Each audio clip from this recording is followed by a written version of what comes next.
Quelques rappels sur la représentation des ondes qui sont périodiques ou non, et puis on va essayer de reboucler vers la musique.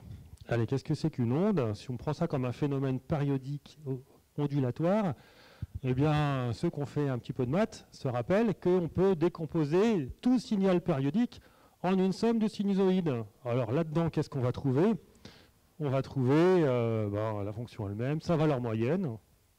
Normalement, vous avez cette ondulation se fait autour d'une valeur moyenne. Et puis ici, oh là là, ça ne vous fait pas peur, vous avez n oméga, c'est-à-dire on va avoir ce qu'on va appeler un fondamental et des harmoniques derrière, des vibrations à des fréquences multiples.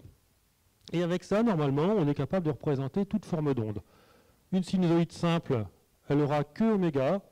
Une sinusoïde ou un carré, par exemple, va avoir plus d'harmoniques. Il va falloir lui rajouter une composition de signaux à des fréquences plus élevées pour arriver, en les combinant, à décrire le signal carré. Voilà, donc on va remarquer ici les périodes du signal et puis les amplitudes A et B ici qui permettent de régler quelque part la phase, au retard relatif des différentes sinusoïdes entre elles. On va revenir.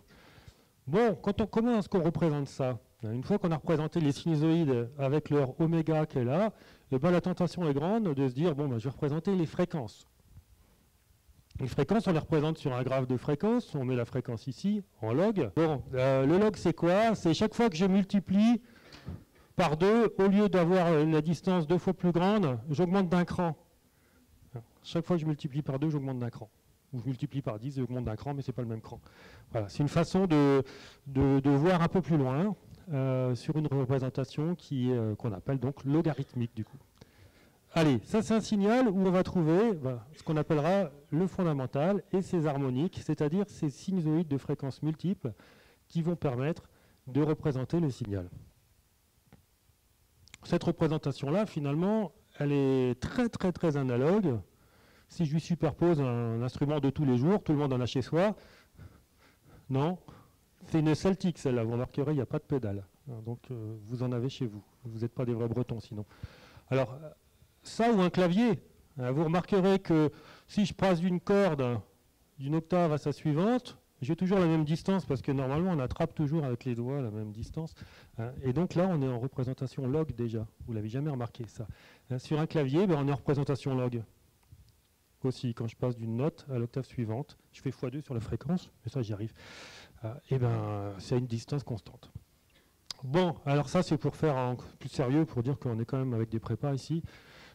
Quelques exemples. La fonction créneau dite symétrique, celle qui fait... C'est votre réveil matin, ça, le petit buzzer très désagréable. Il est fait comment celui-là? Par alimentation-interruption d'une petite cellule piézoélectrique qui vibre. Donc c'est on-off, 0,1, ça doit être un informaticien qui l'a mis au point. Et donc, c'est donc parfaitement carré. Vous avez 0, 1, donc il y a des fronts abrupts. Personne ne prend la peine de lisser tout ça pour que ça fasse un son plus doux à l'oreille. Donc quand on le regarde, il est comme ça. Et puis ceux qui sont très très attentifs et très cultivés auront remarqué qu'on a la fréquence au-dessus dans la sinusoïde, et puis on a l'amplitude en dessous.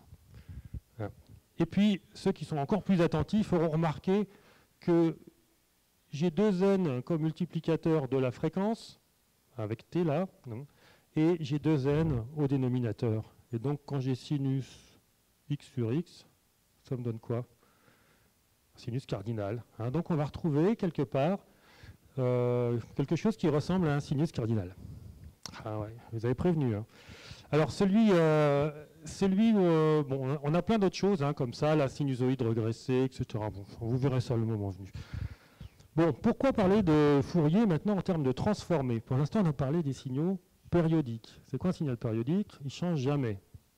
C'est votre réveil le matin, sauf celui qui fait bip, bip, bip, parce que celui-là, il est modulé en plus. Mais les signaux, la musique, c'est jamais vraiment périodique, infini comme ça. On ne peut pas le représenter avec une série de Fourier. On est obligé de représenter des choses qui évoluent et puis de se dire, bon, je vais représenter l'ensemble. Par exemple, si vous prenez un musicien, violoniste avec son vibrato, ou guitariste avec son vibrato, ou quand on fait une belle attaque de guitare, le son, il n'est pas constant. hein. Donc il n'est pas constant à la fois en amplitude, mais à la fois, il y a aussi le timbre se transforme, on peut dire simplement. Après, on va essayer de trouver un équivalent physique.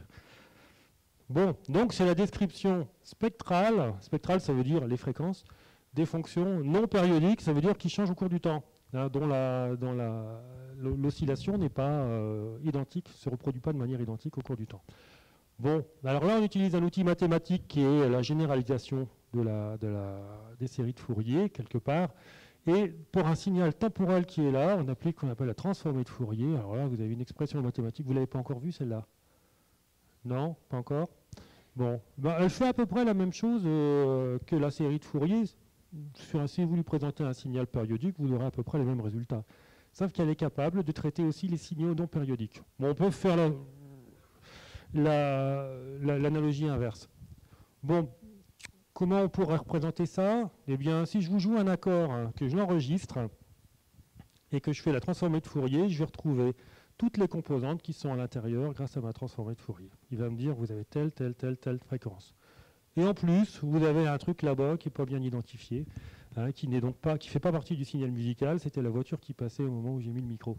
Et ça, il pourra me le dire, parce que c'est un signal non périodique. Bon, le spectre, il est continu cette fois-ci. Vous avez vu tout à l'heure les raies que j'ai présentées avec les harmoniques, etc. Bon, ben le spectre, il est continu. Et puis, il y a une propriété importante, c'est l'addition. Si je joue une note de musique plus une autre, je regarde leur spectre séparément, je peux additionner, comme je pouvais additionner mes signaux temporels. À quoi ça ressemble la représentation log-log d'une transformée de Fourier? Ben, c'est ça. C'est continu, alors plus ou moins continu, parce que là c'est de l'informatique. Ça, pour ceux qui sont intéressés, c'est un petit logiciel gratuit qui s'appelle Audacity. Très intéressant si vous voulez faire, vous connaissez déjà je pense, hein, pour la plupart, faire vos montages de CD, etc., transférer en MP3, générer des sons, ça marche bien. Voilà, et c'est gratuit. Donc les graves c'est à gauche, vous voyez qu'ici on a une augmentation de la fréquence, hein, on passe de 3 Hz ici à 3 kHz, et puis les aigus donc, sont à droite, fréquence rapide, les graves sont à gauche. Et puis ici, on a la représentation d'un signal quasi périodique. Et puis ici, un bruit qu'on appelle un bruit de fond. Et pour les physiciens, c'est le bruit en 1 sur F qui vient affecter de très nombreux capteurs. Quelques propriétés. On a parlé de cette somme infinie et continue de sinusoïdes. Mais les sinusoïdes, soit je les mets ensemble et commencent au même moment, soit elles sont rangées un peu n'importe comment. Et ça va changer beaucoup de choses. Parce que regardez, quel est le point commun entre un bruit blanc? Le bruit blanc, c'est celui que vous avez, en gros, quand vous allumez la radio et que vous n'êtes pas calé sur une station. Ça fait quoi? Ça crache. Vous avez toutes les fréquences qui sont présentes à l'intérieur, de manière complètement aléatoire, pense-t-on. Voilà. Et donc, on va se demander quelle est la transformée de Fourier d'un bruit blanc. Ben, je viens de vous le dire, il y a toutes les fréquences qui sont rangées de manière aléatoire à l'intérieur. Toutes. Bon. Et puis, on va regarder en face le contraire. Le contraire, c'est ce qu'on appelle l'impulsion de Dirac. Voilà. Alors, l'impulsion de Dirac, c'est quoi? Il n'y a rien avant, il n'y a rien après, et au moment, paf, ça claque. C'est l'éclair, le jour de pluie, c'est le claquement de main. Pardon, le claquement de main, si je le fais ici, mais ça va vous faire mal aux oreilles. Ça permet de tester une salle acoustique. Et qu'est-ce qu'il y a là-dedans? Si on calcule sa transformée de Fourier, on va trouver que ça fait 1. C'est très très étonnant, que c'est constant que ça fait 1. Et donc, les deux, ils ont la même transformée de Fourier. Finalement, ici, c'est une somme infinie de sinusoïdes qui sont rangés aléatoirement. Et ici, c'est une somme infinie de sinusoïdes qui sont très très bien rangés. Sauf que là, j'ai une phase, c'est-à-dire l'ordre, l'instant à laquelle je démarre les sinusoïdes, la phase, vous voyez ce que c'est, les phases, vous connaissez, hein, qui sont rangées de manière aléatoire.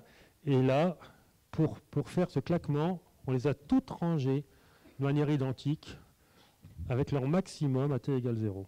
Et donc, ils ont exactement la même densité spectrale, la même énergie présente à l'intérieur, sauf qu'elles sont rangées différemment. Un tout petit peu de lien avec la musique. Maintenant, je vous avais présenté la harpe en vous disant que le clavier c'est pareil. Eh bien oui, c'est pareil. Le spectre, l'amplitude, etc. On va se mettre quelques repères dans la tête. L'octave, c'est un terme musical, mais les gens qui font l'électronique, ils se rappellent que c'est quand on double la fréquence. Et effectivement, c'est bien ça qui se passe. Quand je double la fréquence, j'entends le passage d'une note à une autre. Je double la fréquence. Et ça peut se mesurer très facilement. La décade, alors ça c'est le terme réservé aux électroniciens qui font du filtre. On dit quand je fais un filtre d'ordre 1, ça me fait 20 dB par décade, etc. C'est quand je passe de F à 10F. Alors, 2F, je passe du Do au Do. 10F, c'est un multiple de 2 aussi. Donc ce sera aussi une octave, on remarquera. Le demi-ton égal. Ah, alors attendez, si je suis passé de manière logarithmique du Do au Do, c'est-à-dire une octave en multipliant par 2, donc, vous suivez, ça va être la racine 12e de mon octave. Et donc, le demi-ton, pour passer d'un demi-ton à son voisin, on va passer par la racine, on va multiplier par la racine 12e. C'est quelque chose qui est très légèrement supérieur à 1, parce que quand on le multiplie 12 fois par lui-même, eh ben, ça fait 2. Et le ton, eh ben, le ton c'est 2 demi-tons, donc c'est 2 racine 6e de 2. Alors ça, ce serait dans le cas idéal où on jouerait de la musique qu'on croirait juste, c'est-à-dire tous les demi-tons sont égaux, comme on a appris à l'école de musique quand on y allait ou en cours de musique. Alors je vais vous dire un truc, on vous a menti. On va voir maintenant.